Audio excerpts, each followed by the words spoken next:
왜 트럼프가 중국 앞에서 이렇게 작아지는가? 네. 저는 그 트럼프의 캐릭터가 그대로 드러난 것 같아요. 네, 강자 앞에서 약하고 약자 앞에서 강한.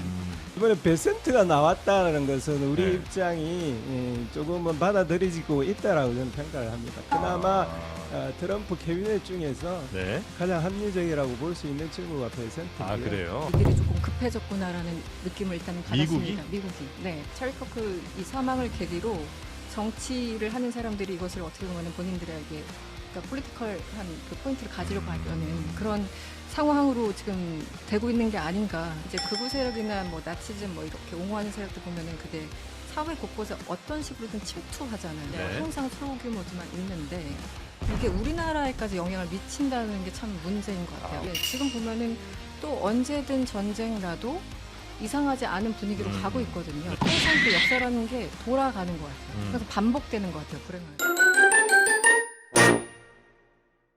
네, 이번 시간에는 우리나라 진짜 위기 상황인 것 같습니다. 미국하고의 협상, 우리 총리도 지금 얘기를 하고 있고 이미 대통령께서도 3,500억 불에 대해서 굉장히 좀 어렵다는 이야기를 많이 했는데 과연 이 문제를 이 파도를 어떻게 잘 넘길 수 있을지 그리고 미국의 또 묘한 극우의 바람이라고 해야 되나요?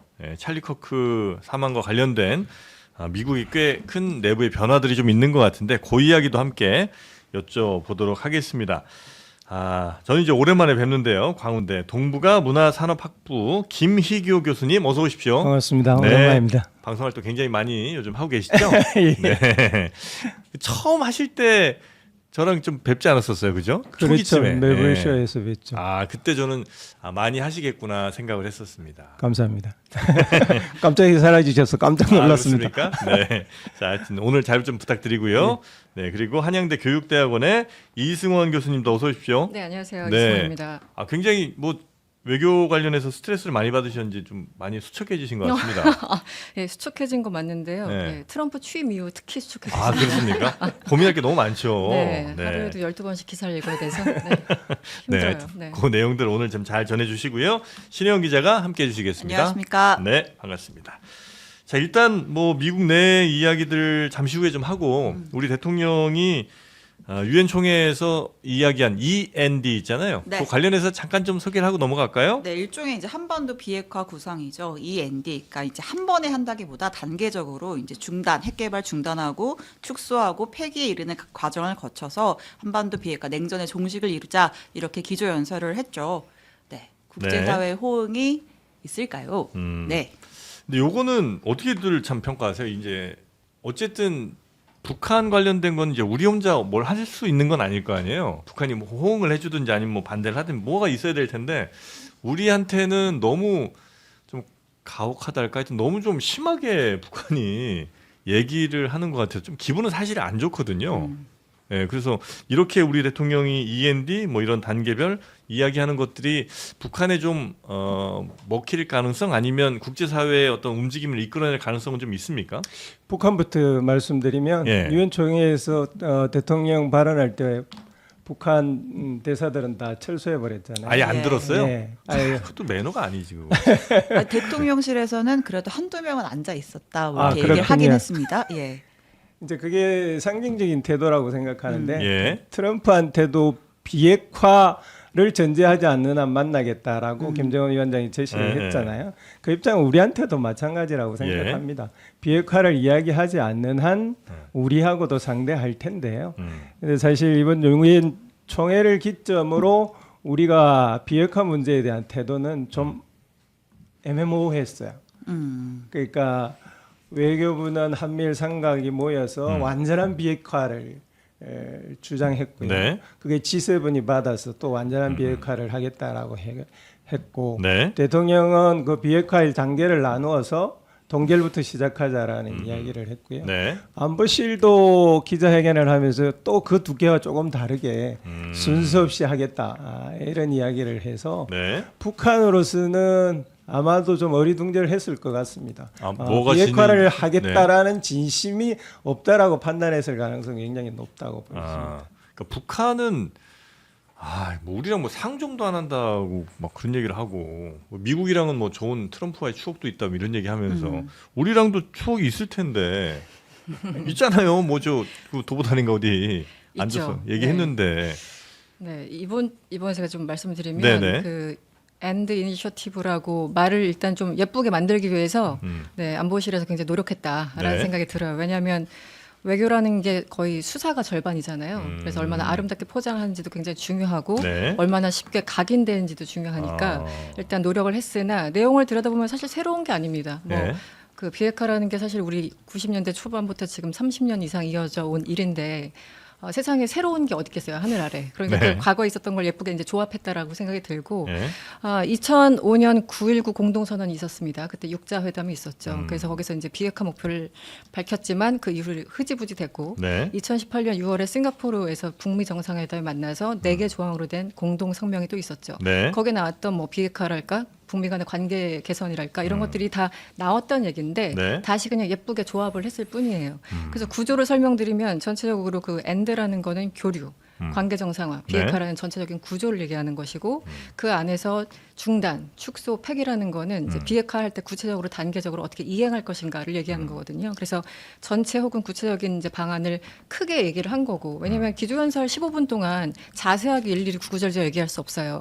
예, 해커 박사처럼 최소한 10년 걸리는데 처음엔 뭘 해야 되고 이렇게 할 수가 없잖아요. 네. 그래서 전반적인 구조와 우리의 취지를 얘기한 거고 아마 그런 게 있었을 겁니다. 트럼프가 혹시 비핵화를 용인하고 군축으로 가는 거 아니야? 라는 의심이 있기 때문에 비핵화를 용인하고. 네, 사실상 용인하고 사실상이라는 단어가 중요하겠죠. 네. 그러니까 왜냐하면 그 비핵화라는 것도 서로 이 비핵화라는 단어를 어떻게 해석하는지도 참 다르긴 한데 네. 어쨌든 지금 트럼프가 노벨상을 받고 싶어 하는 것 같고 네. 그래서 빨리 자기 임기 안에 뭔가 해결하고 싶어 한다면 비핵화는 조금 뒤로 밀어두고 그 안에서 이제 다른 것들을 얘기하는 게 아닐까라는 의구심이 있기 때문에 네. 여기에 대해서 일단은 한미일 간의 외교장관들이 비핵화라는 목표를 다시 한번 못 박아둘 필요는 있었고요. 거기에 대해서 이제 이 대통령이 확인을 한 건데 네. 어쨌든 지금 그 질문으로 다시 돌아가면 네. 김정은은 늘 그렇습니다. 네, 김정은과 북한은 김정일 때도 마찬가지였고 굉장히 기분 나쁜 얘기해요. 그리고 다음 날 마치 아무 일도 없었다는 듯이 한번 만나줄게 이런 아, 그래요? 거예요. 네, 북한이 늘 그랬습니다. 지금 한 30년간 관찰한 결과 그래서 새로운 거 아니니까 뭐 그렇게 기분 나빠할 것도 아, 아니다. 그래요? 네, 저는 그런 생각이 듭니다. 네. 기분 나쁜데. 이 비핵화 문제는 대통령실 내부에서도 뭔가 일치된 의견을 내기가 네. 쉽지 않을 만큼 네. 사실은 어려운 문제입니다. 미국한테도 어렵고요. 중국한테도 북한의 이 비핵화 문제는 뭐 이제 그렇겠죠. 어려운 네. 단계에 들어갔습니다. 그 첫 번째 이유는 이제 북한이 비핵화를 하노이 회담과 달리 할 생각이 별로 없어져 버렸어요. 그때만 해도 생각이 있었던 걸로 그때는 생각이 보이세요? 있었죠. 그래요? 그것 대신에 경제적 혜택을 받는 쪽으로 결정을 했다가 그게 이제 실패하고 나서 지금 바뀐 건데요. 몇 가지 이유가 있습니다. 첫째는 우크라이나를 봤어요. 우크라이나가 원래 핵을 가지고 있다가 핵을 내주는 조건으로 나토의 제5조에 해당하는 그러니까 나토가 자신을 방어해 준다라는 협약을 체결했어요. 그런데 그 결과 지금 보면 우크라이나는 네. 전혀 방어를 못 해주고 있단 말입니다. 이러한 경우에도 북한한테는 문제가 되었을 겁니다. 핵협상을 하는 중간에 미국한테 두드러기 맞았거든요. 이러면 북한으로서는 절대적으로 이 핵을 놓치면 안 된다라는 강박관념을 가지고 생존을 위해서도 핵은 네, 반드시 가져간다. 그거보다 더 중요한 건 뭐 놓치고 쉽지 않다고 안을 수 있는 건 아니지 않습니까? 네. 두 가지 조건이 바뀌었어요. 러시아하고 사실상 군사적 동맹관계를 명확히 하고 있고요. 그래서 군사적으로 힘을 얻었습니다. 네. 최근에 전성기를 계기로 중국하고는 경제적 관계를 다시 복원하기로 약속을 했어요. 이렇게 되면 핵을 내주지 않아도 지킬 방도와 경제적으로 다시 부흥시킬 수 있는 방안이 생긴 겁니다. 아쉬울 게 별로 없겠네요. 북한은. 지금은 북한으로서는 비핵화를 굳이 구걸하면서까지 할 이유가 전혀 없는 게 네, 되어버린 네, 네. 겁니다. 하여튼 뭐 북한의 비핵화 혹은 우리 대통령의 END 구상은 네. 뭐 내용상 뭐 크게 새로운 건 아니지만 그래도 외교적으로 예쁜 말을 좀 잘 만든 그거는 좀 분명히 있는 것 같고요. 유엔 연설이니까 네. 한반도 비핵화에 대한 대통령의 큰 구상, 뭐 방향성 네. 정도를 우리가 확인했다 이렇게 보면 될 것 네. 같고 사실 뭐 남북미 다 셋 다 현안이 너무 많아가지고 네, 통상 얘기 한번 좀 가볼까요? 네, 뭔가 뭐 이게 바로 진척될 것 같지는 않아요. 지금 뭐 비핵화 관련된 협상이나 이런 게. 네. 그리고 나서 이제 이재명 대통령이 그 미국 재무장관 베선트 장관을 또 뉴욕 현지에서 만났어요. 지금 한미 관세 협상이 굉장히 좀 난항인데 관련해서 이재명 대통령이 베선트 장관 만나서 우리 상업적인 합리성을 바탕으로 좀 논의해야 되지 않겠냐? 이렇게 얘기를 했대요. 그러니까 지금 최근에 미국, 일본 합의했는데 한국의 경제 규모나 외환시장 인프라 이런 게 일본과 같지는 않지 않느냐. 네. 이런 점들을 좀 현실적인 측면을 고려해서 우리 협상하자라고 얘기를 했고 이제 베센트 장관 같은 경우에는 알았어. 뭐 우리 부처 여러 군데 관련이 있는 사안이니까 내부적으로 충분히 논의해 볼게. 뭐 이런 원론적인 좀 대화가 있었던 것 같고 네. 다만 우리도 뭐 이렇게 쉽게 다 내주고 이렇게 가는 상황은 아닌 것 같아요. 그러니까 말씀하셨다시피 그 김민석 총리가 그 블룸버그 통신이랑 인터뷰를 했는데 거기에서 지금 최근에 조지아주 구금 사태 있지 않았냐 이런 상황 해결 안 되면 한국 노동자들은 당연히 미국으로 가는 걸 꺼릴 수밖에 없고 그런 상황에서 기업들의 대규모 대미 투자는 어렵다 이렇게 입장을 밝혔어요. 네. 그러니까 비자 문제 해결해주면 그때 제대로 우리가 투자할 수 있는 거다. 네, 라고 얘기를 했고 그다음에 3,500억 달러라고 하는 숫자에 대해서도 이게 한국의 외환 보유고 70%인데 네. 수화프 협정 없이 이거 할 수 있겠어? 그리고 그렇게 큰 부담 주는 사안은 우리 국회 승인도 필요할 수 있어. 이런 이야기를 했습니다. 네. 그러니까 우리나라와 미국 지금 그 3,500억 달러는 저는 이제 개인적으로는 이거 나라 망하는 길이라 아무리 봐도 제가 볼 땐 그런데 이거는 뭐 통화 사업 해줘도 주면 안 될 것 같은 느낌이거든요. 저는. 예. 혹시 이거는 어떻게 보세요? 지금 통상이 우리나라 외환 보유고의 85% 수준이란 말입니다. 하면 네. 절대로 안 되는 거고요. 그러니까 통화 스와프가 되더라도. 되더라도 마찬가지입니다. 근데 자꾸 통화 스와프도 안 된 상황에서 이건 못 한다는 얘기를 하면 통화 스와프 해주면 우리 해줄게 뭐 이런 느낌으로 좀 받아들여져서. 지금 중국이 틱톡 뺏겼다고 이야기하는데요. 그것도 미국이 80% 투자를 하는 겁니다. 네. 새로 회사를 만드는데. 그런 식으로 협상이 되는 게 논리적이지. 이거는 거의 뭐 강탈에 가까운 수준이고요. 근데 일본 그렇게 했으니까 니네도 해라 지금 이 논리잖아요, 미국은. 일본하고 우리하고는 처지가 너무 다릅니다. 그러니까 요거에 잘 이제 설득이 될까요, 미국에? 일단 이번에 베센트가 나왔다는 것은 우리 네. 입장이 조금은 받아들여지고 있다라고 저는 평가를 합니다. 그나마 트럼프 캐비넷 중에서 네. 가장 합리적이라고 볼 수 있는 친구가 베센트고요. 아, 그래요? 이 친구는 경제적 이익을 중시하기 때문에 한국과 같은 나라를 다른 뭐 루비오 국무장관에 비해서는 엄청나게 높게 평가하고 있는 사람이어서 파트너가 나와서 베센트가 나왔다는 건 저는 긍정적으로 보고 있고요. 그렇습니까? 베센트가 또 참모가 아니라 대통령을 만났다는 것도 뭔가 해결의 열쇠가 있기 때문에 대통령을 만나지 않았나 그렇게 추측할 수 있을 것 같습니다. 이 통상 부분은 좀 그래도 긍정적인 희망을 좀 보시는 것 같고 혹시 우리 교수님은 어떻게 보십니까? 저도 어쨌든 베센트가 굳이 이재명 대통령과 만난 이유는 이들이 조금 급해졌구나라는 느낌을 일단은 받았습니다. 미국이. 네. 급해질 게 있나요?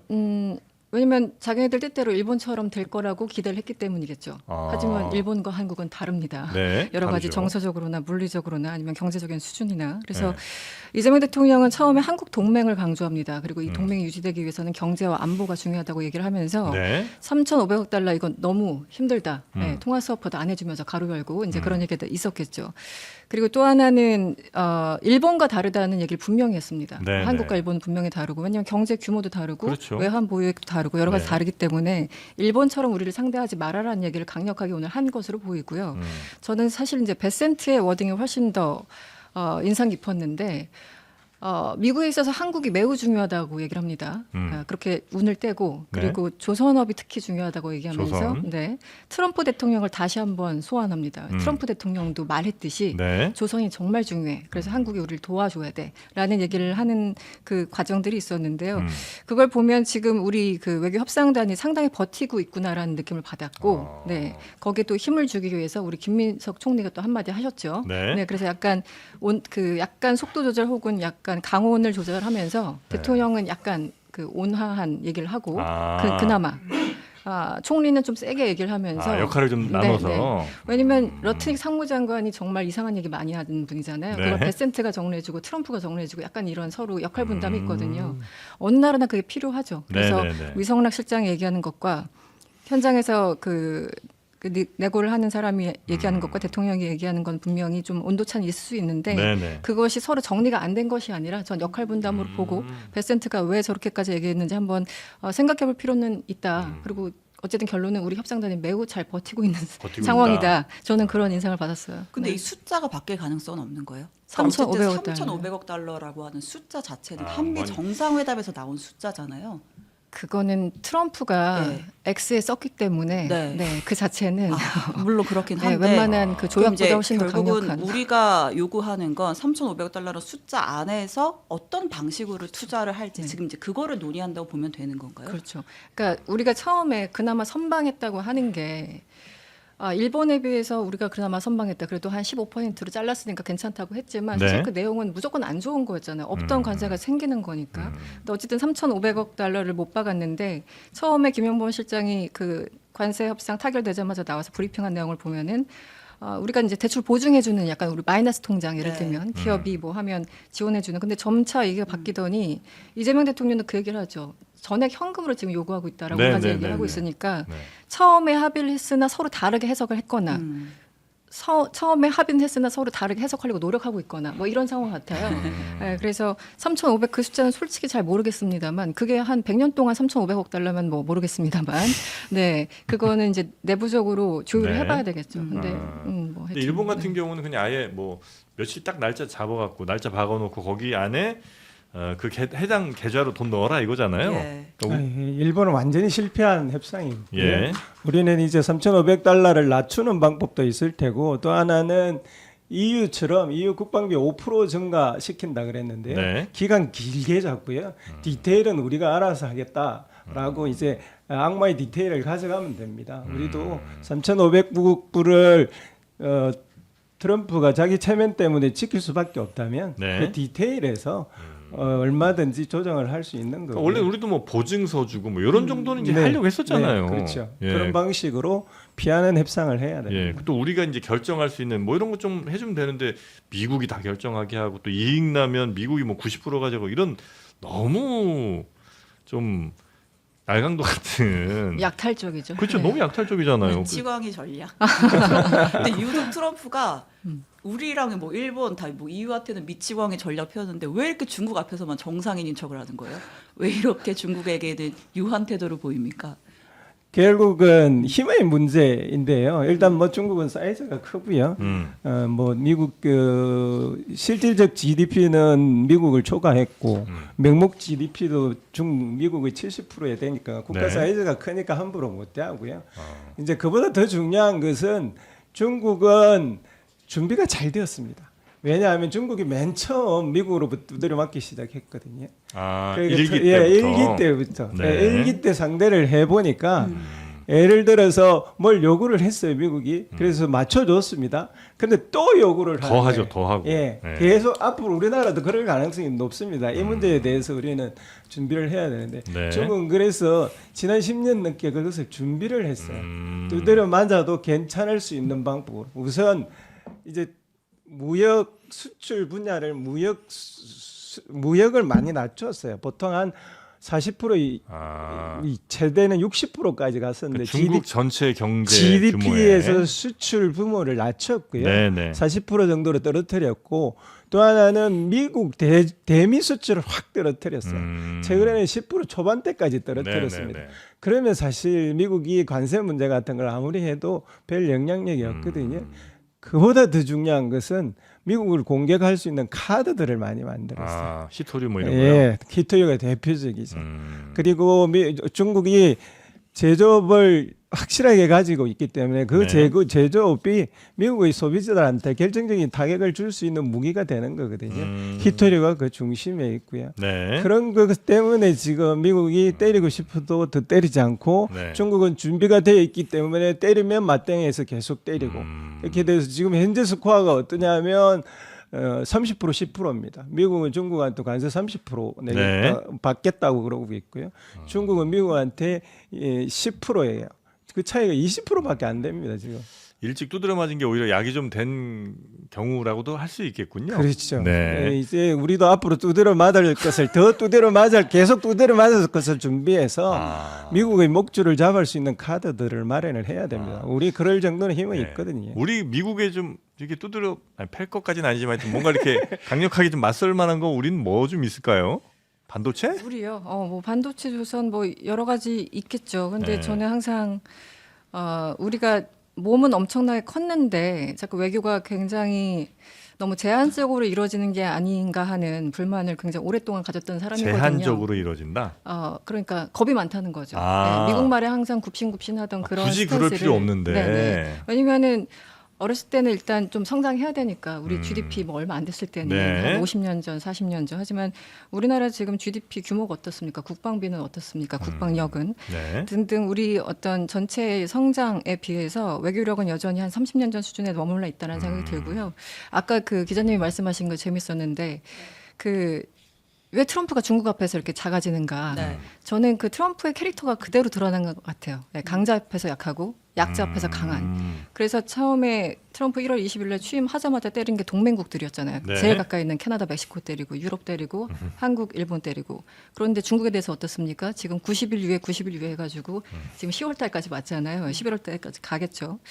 그런데 재밌는 건 그 포린 팔라스에 지난 7월에 그 그레이엄 앨리슨이라는 굉장히 유명한 교수님이 글을 썼습니다. 네. 이분은 이제 현실주의 이쪽에 계신 분이고 우리나라는 이제 예정된 전쟁이라는 책으로 굉장히 유명하신 분이에요. 그래서 패권국과 도전국이 있을 때 얘네들이 전쟁으로 갔다 뭐 이런 혹은 안 갔다 이런 사례를 네. 지난 600년간 분석한 그런 책이었는데 이분이 7월 현재 이런 글을 씁니다. 트럼프는 중국을 그렇게 싫어하지 않아.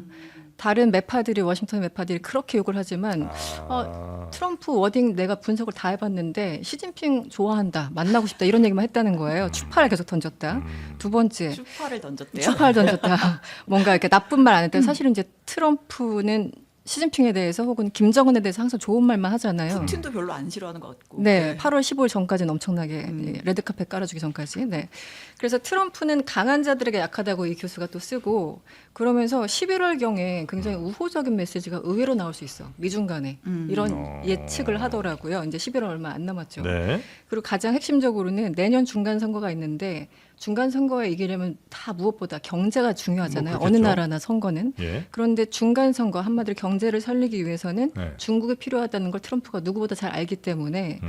당신들이 기대하는 거와는 전혀 반대 방향으로 네네. 트럼프가 어떤 중국의 정책을 발표할 수도 있어라고 이 교수님은 예측을 하셨어요. 네, 그래서 네. 저는 지금 제가 11월 달만 바라보고 있거든요. 어떤 결과가 나오는지. 아, 그래요? 네, 어. 그레이엄 앨리슨 교수의 그게 맞는지 틀리는지 한번 보고 싶어서 근데 약간 말씀하신 것처럼 강자한테 약하다고 하는 게 진짜 맞는 게 중국을 아예 안 때린 것도 아니고 사실은 올해도 몇 번 했죠. 관세 뭐 야 니네 그럼 뭐 120%뭐 이렇게 했었잖아요. 근데 그러니까 중국이 그럼 우리도 뭐 100% 계속 이렇게 마치 무슨 포커 치는 것처럼 하니까 그때 이제 꼬리를 내리는 것 같더라고요. 아마 중국이 그때 굽신굽신거렸으면 아마 비슷한 행동을 아마 트럼프도 했을 텐데 그렇게 강력하게 나가니까 물론 이제 무기도 좀 있었겠습니다만 네. 그러니까 아마 트럼프도 저렇게 중국에 아무 소리 못 하고 있는 거 아닌가 하는 생각이 들기는 하는데 여튼 뭐 에이펙 있잖아요.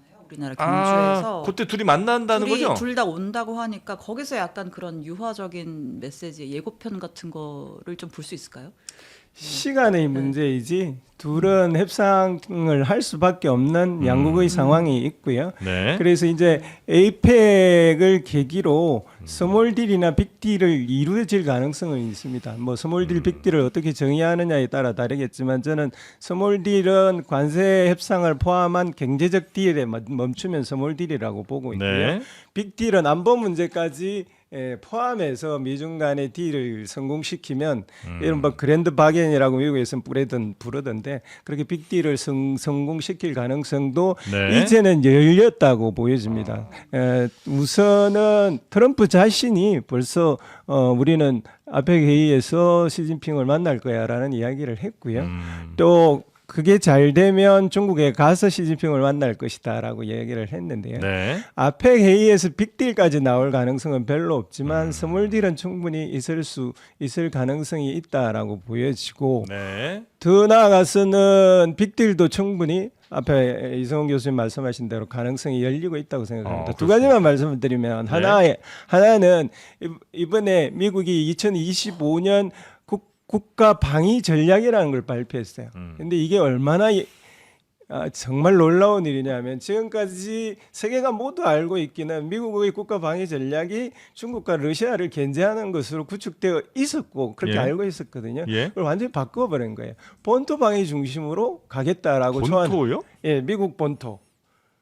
동서 쪽만 막으면 되잖아요, 그러면. 그렇죠. 그러니까 미국 본토만 막겠다면 어. 러시아하고 중국하고 지금까지 전략적 경쟁을 안 하겠다는 아, 거거든요. 그래요. 그렇게 되면 빅딜이 가능성이 열리는 거고요.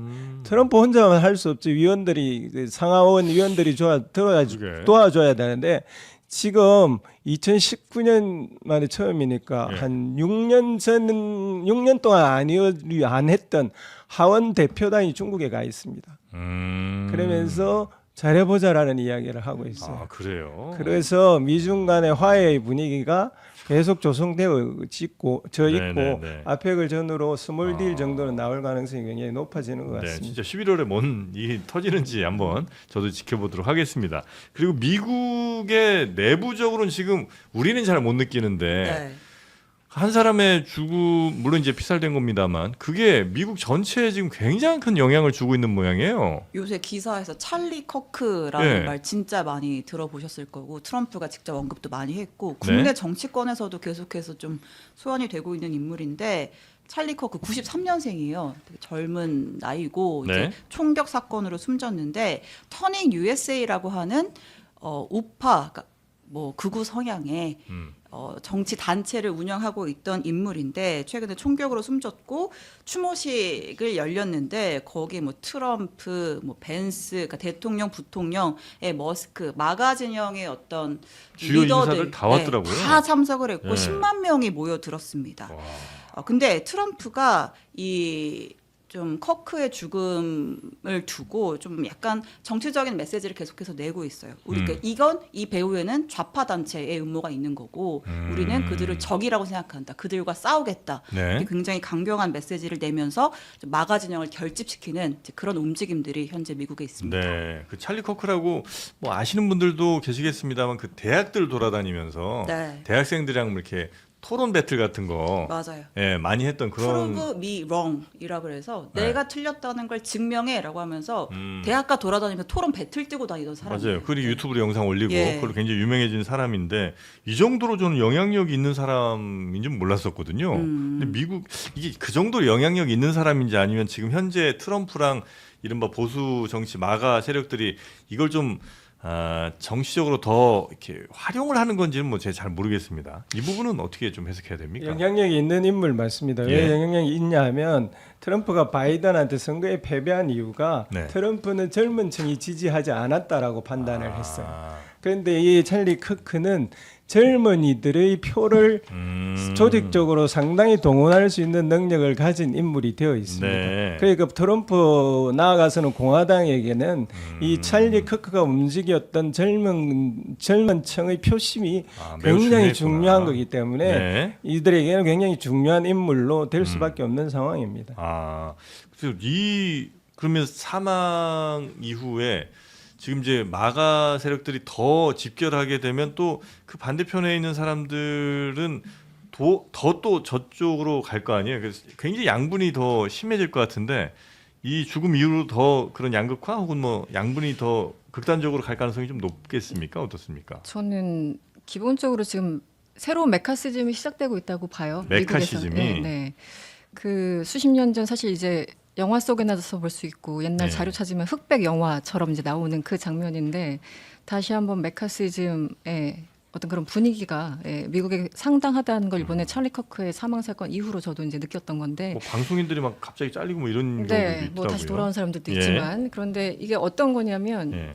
이제 최근 이제 그쪽 방송을 듣다 보면은 이제 메칼티라는 그 메카시즘에서는 소위 말하는 우리나라 옛날 표현으로 레드 컴플렉스 우리 예. 어렸을 때 많이 했던 레드 컴플렉스라는 게 있었잖아요. 뭐 그게 빨갱이 딱지 예, 붙이고 빨갱이 이런 거. 딱지 붙이고 예. 그 나라도 그대로 있었습니다. 레드 예. 컴플렉스. 걔네들 이제 레드 뭐 스케어 이런 단어를 쓰는데 음. 공산주의 뭐 이런 것들 네. 자본주의 공산주의 그리고 그때 이제 소련이라는 엄청난 적이 있었기 때문에 그런데 요즘 이들이 느끼는 게 어떤 걸까라는 이제 분석 기사를 읽다 보니까 블루스케어라는 단어를 써요. 블루스케어. 네.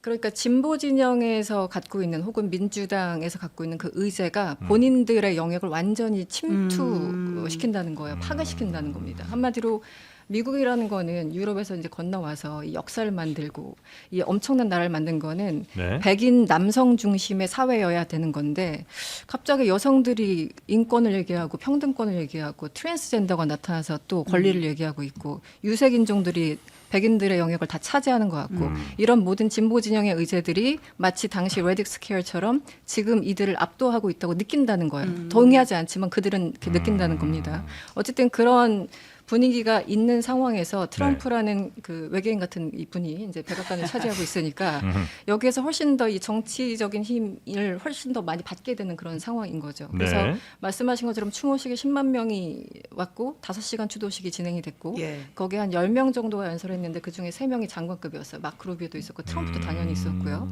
그 케네디 환경부 장관, 네. 그 털시 게버드 정보국장 네네네. 등등. 그래서 이걸 보면은 이 복음주의라는 그 어떤 종교 세력과 정치 세력이 완벽하게 결합된 그런 굉장히 좀 기괴한 모임이었어요. 제가 보기엔 추도식이라고는 하지만 네. 그 자체가 굉장히 기괴했고 결국 이들은 그 진보적인 의제에 의해서 우리가 너무나 피해를 많이 받고 있기 때문에 이 나라를 다시 살리겠다라는 얘기를 하고 있거든요. 네. 그래서 지금 트럼프 지지율이 40% 초반으로 굉장히 안 좋습니다. 부정적인 여론은 한 50% 중반대. 그래서 여론이 굉장히 안 좋고 아이스가 지금 뭐 이민자들 불법 이민자들 쫓아낸다고 굉장히 폭력적으로 진압하고 있잖아요. 예. 이런 게 여론이 안 좋아서 굉장히 고립돼 가고 있는 그런 상황이었는데 마침 이게 터진 거예요. 그들 입장에서 마침인 거죠. 그래서 이 찰리 커크 이 사망을 계기로 정치를 하는 사람들이 이것을 어떻게 보면 본인들에게 그러니까 폴리티컬한 그 포인트를 가지려고 하려는 그런 상황으로 지금 되고 있는 게 아닌가. 그래서 정치적인 궁지에 몰렸던 트럼프 혹은 마가 세력들 입장에서는 네. 이게 하나의 명분이 될 수 있죠. 네, 저 진보 세력들을 억압할 수 있고 탄압할 수 있는. 근데 그래서 이제 예를 들어 한 네. 80년 전, 뭐 70년 전에 그 메카시즘이 다시 이제 통하려면 어쨌든 야 너 빨갱이지 좌파지 이제 이런 거 라벨링하고 그게 사람들로부터 막 이 집단 인치가 가능한 그런 분위기가 돼야 될 거 아니에요. 네네. 그 비슷한 분위기가 있어요 지금. 거기까지는 좀 아닌 것 거기까지는 같아요. 아닌 것 네. 같고. 근데 트럼프는 그렇게 하려고 하잖아요. 하려고 하는 행정명령 내려가지고 네. 좌파 단체 그러니까 예를 들면 그러니까 정치 단체, 정치 결사체인데 걔네를 테러 단체로 규정을 해가지고 아 뭐 안티파. 뭐 네, 이런데. 안티파 이런 단체들을 네. 거기는 테러 단체다. 거긴 정치 결사체가 아니다라고 해서 뭐 제약을 가하려고 하고. 그런데 그 안티파가 지금 문제가 되는 게요. 안티파라는 게 우리가 어떤 뭐 그룹 네. 어떤 이렇게 딱 결집된 단체가 아니고요. 음. 굉장히 네트워크식으로 곳곳에 있는 그러니까 목표는 같지만 반나치즘 예를 들어 파시즘 목표는 네. 같지만 굉장히 느슨하게 연결되어 있는 음. 세력들이에요. 그래서 하나의 그룹이라고 말하기도 어렵다는 점. 네. 그래서 그렇게 데피니션 하기도 어렵다는 점이고 문제는 미국의 법상 행정명령에 선물했지만 미국의 법을 보면은 국내 단체를 테러 단체라고 디파인할 수 있는 법 자체가 없다고 합니다. 파이낸셜 타임즈에 따르면. 그러니까 해외 조직만 테러 집단이라고 규정하고 그래요? 탄압할 수 있지 네. 국내 단체를 테러 집단이라고 얘기할 수는 없는 거예요. 예. 그런데 그걸 행정명령에 지금 서명을 하지 않았습니까? 예. 그래서 나중에 결국은 재판으로 갈 수밖에 없는 것 아니냐라는 우려가 일부 언론에서 나오고 있습니다. 아 그래요. 네. 참 사인을 너무 쉽게 하는 것 같아 트럼프. 이것저것 그냥 막. 그럼에도 네. 불구하고 미국이 트럼프가 비상계엄을 선포를 해서 네. 아예 파시점적 국가 체제를 구축하지 않는 한 네. 미국 자체가 극우가 중심이 된 국가로 갈 가능성은 저는 높지 않다고 아 봅니다. 그렇습니까? 왜냐하면 이 보수 진영에서 극우가 되는 현상은 민주당을 포함한 진보 진영의 결집을 도와줄 뿐만 아니라 더 중요한 것은 보수 진영 내부의 분열을 일으켜요. 아, 보수 내부의 분열. 공화당에 소속돼 지지하는 사람들이 다 극우들을 지지하는 게 아니거든요. 그렇겠죠. 그렇기 때문에 대통령제 하에 있어서 극우가 정권을 잡는 것은 결코 쉽지가 않습니다. 네네. 차라리 유럽처럼 의원 내각제를 하는 곳은 10% 15% 정도만 극우들이 결집된 극우들이 있으면 연정을 통해서. 정권을 장악할 가능성이 높아지는 거거든요. 그런 점에 있어서는 새롭게 등장하는 이 극우의 세력화에는 대통령제가 방어제가 될 수 있다고 저는 보고 있습니다. 그러니까 보수 내에서도 야 이건 예. 너무하는 거 아니야? 그렇죠. 이런 지금 목소리 공화당 내부에서도 그런 나온다는 세력이 거죠. 나오는 거죠. 네. 야, 근데 벤스도 이렇게까지 하나 싶을 정도인데. 벤스를 네. 대통령 후보로 추천한 게 네, 커크라는 네, 거죠. 아, 그래요. 트럼프한테 소개하고 심지어 한 발 더 나가서 네. 이제 트럼프는 이번 임기로 끝나지 않습니까? 네. 본인은 3년이면 하고 싶겠지만 네. 다음에 벤스가 대통령 후보가 되면 그 예. 부통령 러닝메이트로 이 찰리 커크까지 언급이 됐었어요. 그들 아, 진짜? 진영 내에서는 어. 그들 커뮤니티 내에서는 그렇게 언급을 했다고 하고 저 한 가지 혹시 시간이 되는지 네네. 모르겠습니다만 언급을 좀 하고 싶은 네. 게 저도 이제 교수님 의견에 100% 동의합니다. 그 예. 나라도 어쨌든 스스로 자정을 정화작용이 할 있고 테니까. 자정할 테니까 그렇게까지는 가야진 않은데 문제는 이제 극우 세력이나 뭐 나치즘 뭐 이렇게 옹호하는 세력들 보면은 그게 사회 곳곳에 어떤 식으로든 침투하잖아요. 네. 항상 소규모지만 있는데 이게 우리나라에까지 영향을 미친다는 게 참 문제인 것 같아요. 예. 얼마 우리나라에. 전에 그 빌드업 코리아라고 9월 초에 바로 이 찰리 커크가 그 참여했던 바로 그 한국에 왔었거든요. 왔었잖아요. 네. 피살대기 맞습니다. 충격 한 받기. 2주 전인가? 예, 네. 네. 그래서 9월 5일인가 그 행사가 있었고 거기 찰리 커크가 왔어요 한국에. 네.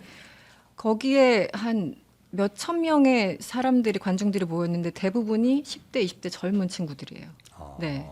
그런데 이 빌더콜이라는 게 굉장히 그 얘기하는 거 보면은 거의 찰리 커크가 평소에 얘기했던 것처럼 극우파적인 얘기를 하고 그 학생들한테 주의시키고 빌드업 코리아요? 빌드업 코리아 행사 이름이 빌드업 네. 코리아입니다. 네. 그러니까 마치 그 미국에서 마가 세력 확산을 하는 것처럼 네. 한국에서도 빌드업 코리아 뭔가 새로운 대한민국을 만들겠다는 그런 취지로 이름을 지은 것 같아요. 잘은 모르지만 그걸 네. 트럼프도 알아요. 알죠. 그래서 네, 네. 한국에서도 커크를 추모하는 물결이 있다 이렇게 언급을 하잖아요. 네. 서울에서 추모한다. 이렇게. 맞습니다. 그런데 이게 문제가 네.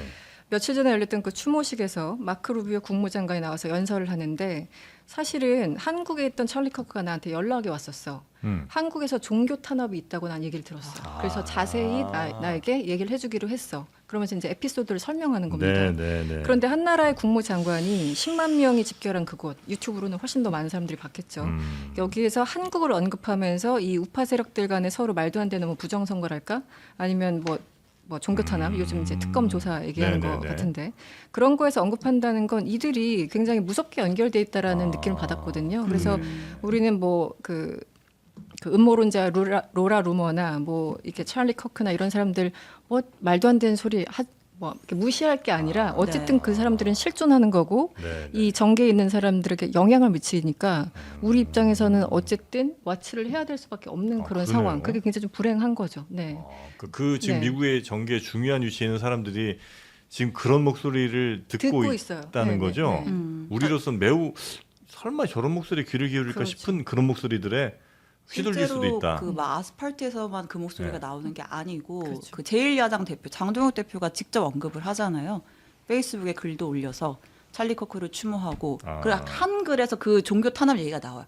소년부 목사에 대한 구속은 뭐 종교 탄압이고 이런 사실을 더 널리 알려야 하고 이런 네. 메시지를 내기도 하고 또 이제 우리 또 전한길 씨가 네, 네, 또 네. 미국에 가 있지 않습니까? 아직 안 들어왔죠 전한길 씨. 그래서 이제 아직 안 미국에서 났어요. 네. 트루스 포럼 이런 데 가가지고 커크는 내 롤모델이고 그 커크의 어떤 기독교 근본주의적인 어떤 철학 같은 거 뭐 세상에 성은 딱 둘밖에 없다 뭐 이런 식의 뭐 얘기들을 계속 하는 거죠. 동성애 이런 거는 뭐 네네. 잘못됐다 이런 주장에 공감하면서 그건 크리스천에 대한 위협이다 이런 얘기도 하고. 그 이제 우리나라의 그렇습니다. 일들을 또 미국이 정통의 어떤 뭐 외교 라인을 통해서 전해 듣는 게 아니고 네. 전달되는 게 아니고 이런 라인들을 통해서 만약에 전달되고 실제 그 이야기를 신뢰성 있게 받아들이면 우리나라와의 외교에 굉장히 큰 문제가 생길 거 아니에요.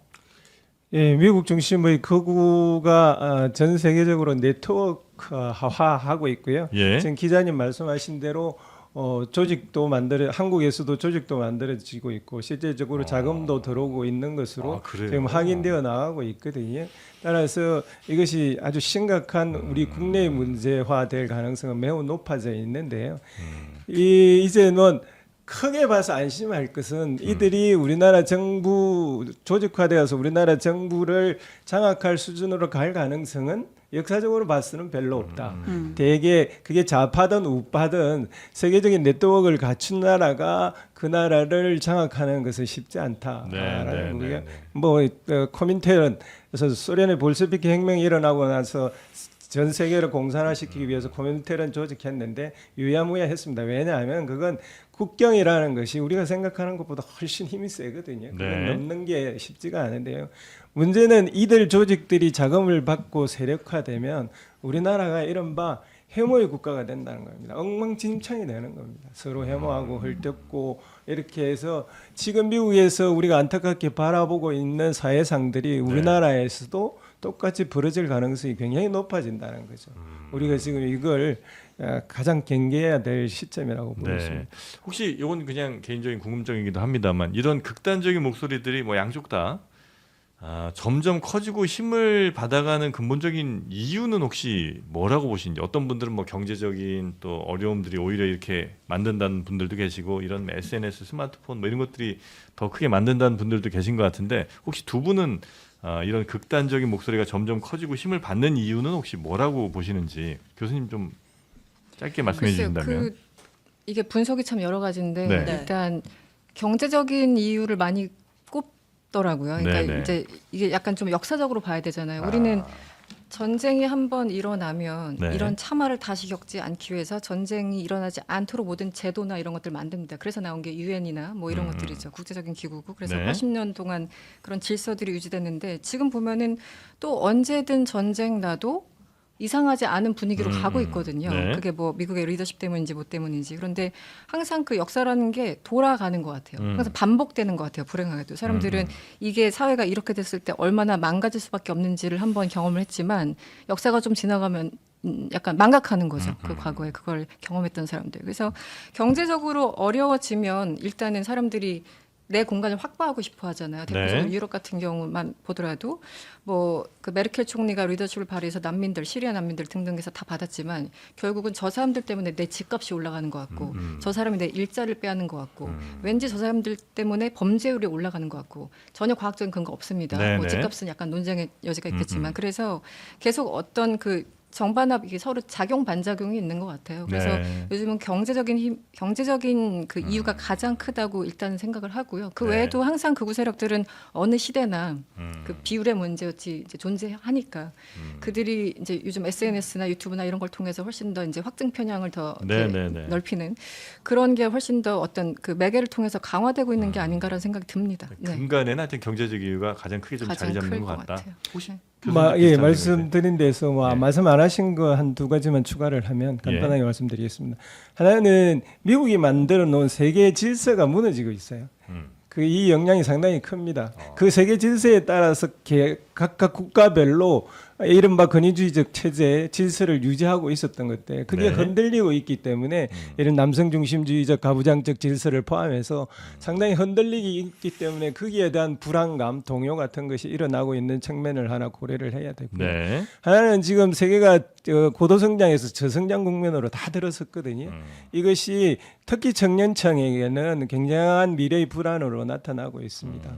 이런 것들을 개별 국가가 합리적으로 대응책을 내놓지 못하면 어느 쪽이로든 극단화될 가능성은 높아진다고 보입니다. 알겠습니다. 사회가 이렇게 좀 많이 불안해지면서 뭐 덜컥덜컥 내 미래도 불안하고 하니까요. 그래서 덜컥덜컥 보험 가입하시는 분들이 많은데 말이지요. 그런 보험들 때문에 오히려 내 주머니가 더 어려워질 가능성이 매우 높습니다. 그럴 때 필요한 게 더 착한 보험 파트너스가 있습니다. 네, 내 보험 보장은 얼마나 잘 되는지 여러분이 지금 이렇게 황당해 하실 때는 아닙니다. 네, 이것도 굉장히 중요한 일이에요. 내가 내고 있는 보험료는 괜찮은지 그런 거 체크를 꼭 해보시고요. 가입할 때는 좋다고 했는데 이게 진짜 나를 잘 보장해 주는지 이런 거 꼭 한번 확인을 해보실 필요가 있다는 겁니다. 그래서 전문가들에게 내가 가입한 보험 잘 보장 내용들이 중복되진 않는지 한번 체크해 보시고요. 필요 없는 것들은 바로 또 빼서 가정경제에 도움 되셔야죠. 1644-1236번으로 전화를 하시거나 카톡 문자 상담 예약을 또 남겨주시면 24시간 언제든 여러분이 편할 때 또 전화를 아마 드릴 겁니다. 그렇게 여러분의 보험 내용들도 잘 한번 따져보시고 다이어트도 해보시고 보장들 확인하시기 바라겠습니다. 자, 오늘 국제 이슈 관련해서 두 분 모시고 이야기를 나눠봤는데요. 앞으로도 종종 좀 모시고 현명한 지혜들 같이 좀 나누는 시간 가졌으면 좋겠습니다. 두 분 대단히 고맙습니다.